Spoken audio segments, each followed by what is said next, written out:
Səməd sənədir bütün sözlerim, kalbimde gizlenmiş derin sırlarım.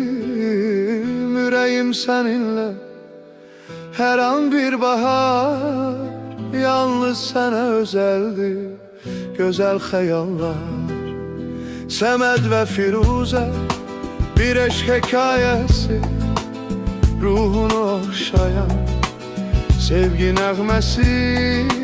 Gözlerde bakışlar, sessiz danışar, tek bir söz demeden kalpler anlaşar.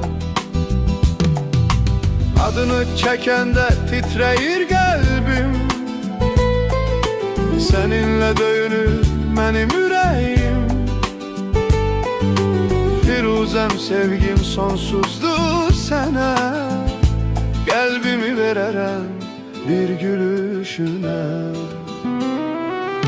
Səməd ve Firuze bir eşk hikayesi, ruhunu okşayan sevgi nəğməsi.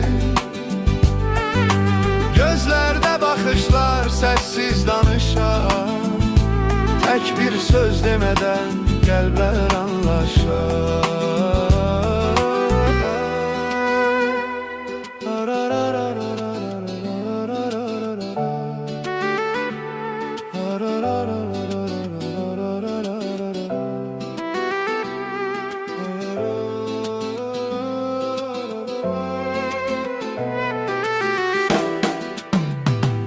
Ellerimden elin ayrı kalmasın, sensiz tek anım günüm olmasın. Səməd ve Firuze bir ömür boyu ebedi sürsün bu hayat yolu.